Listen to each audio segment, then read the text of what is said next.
1862년 10월 26일 스톡홀름 근교 솔레에서 태어난 스웨덴의 여성 화가 힐마 아프 클린트는 우리가 당연시해온 추상미술의 기원이라는 서구 미술사의 경계 자체를 근본적으로 뒤흔들어 놓은 장본인이다.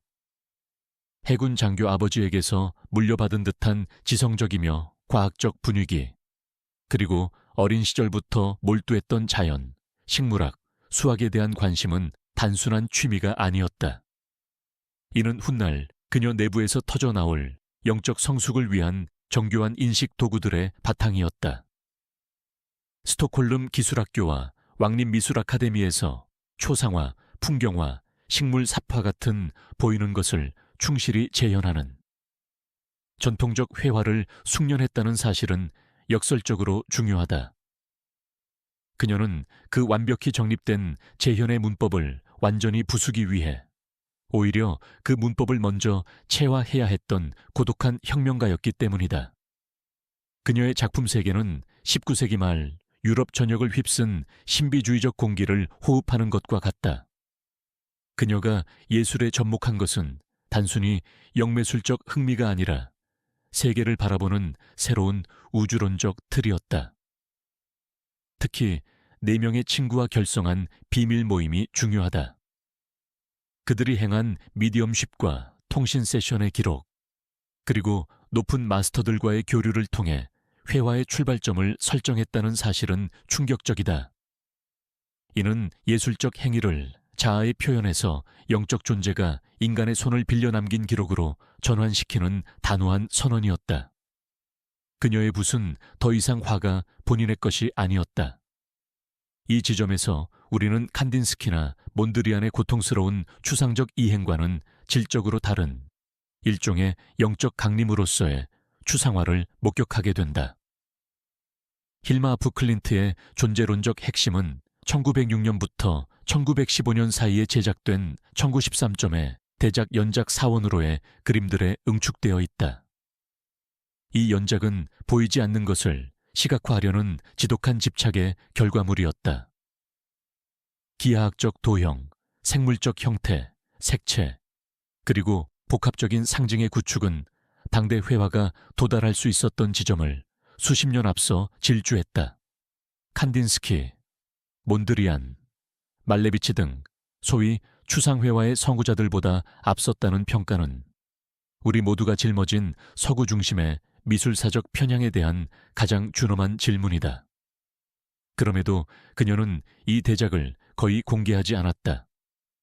작품이 진정으로 이해될 시점이 올 때까지 공개하지 말라는 유언은 단순한 겸양이 아니었다. 이는 작품이 내포한 혁명적 에너지가 섣부른 해석으로 난도질 당하는 것을 막으려는 미래의 의식 수준을 기다린 자기 보호적 결단이었다. 그녀의 작품에서 파랑이 정신을, 노랑이 남성성을, 붉은색과 핑크가 사랑 생명력을 상징하는 엄격한 색채 체계는 단순한 미감이 아니다. 그것은 우주적 이분법을 시각적으로 봉합하고 재구성하려는 영혼의 수학이었다. 원형과 나선형, 분할된 영역, 엄격한 대칭 구조는 곧 존재의 근원적 질서에 대한 집요한 탐구의 흔적이다. 초기 과학 삽화가로서의 경험, 식물과 생물 형태에 대한 세밀한 관찰이 추상적 형상으로 전화되어 보이지 않는 것을 포착하는 회화적 언어로 변모했다는 점은 과학적 엄밀함과 영적 직관이 한 개인의 지성 속에서 어떻게 충돌하고 융합될 수 있는지 그 복잡다단한 과정을 반추하게 만든다.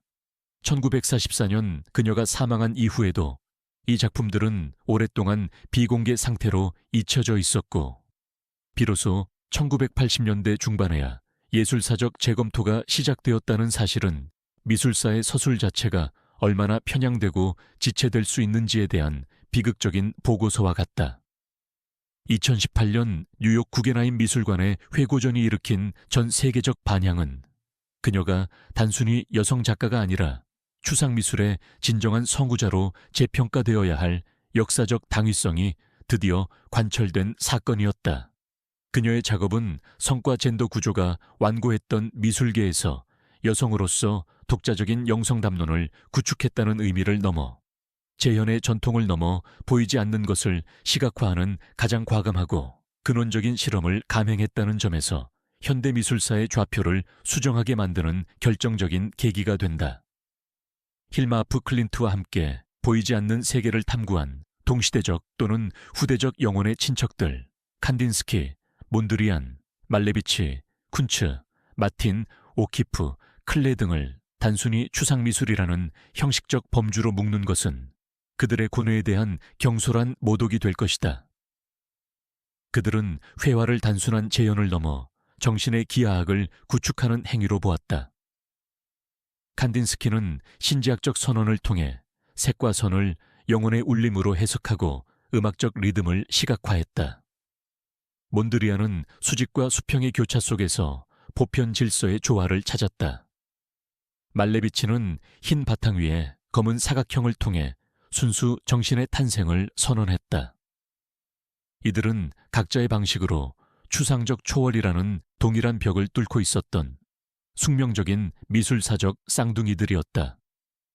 엠마 쿤츠가 진자 펜듈럼을 사용해 진동과 에너지의 패턴을 치유 도식으로 기록했듯 아그네스 마틀이 침묵과 비움 속에서 정신의 고요함을 극도로 절제된 선으로 표현했듯 이 모든 작업은 현상계의 사물보다 더 깊은 질서를 탐색하고 색과 선을 통해 존재의 진동을 기록하려는 내면의 수학이라 부를 수 있는 예술의 역사였다.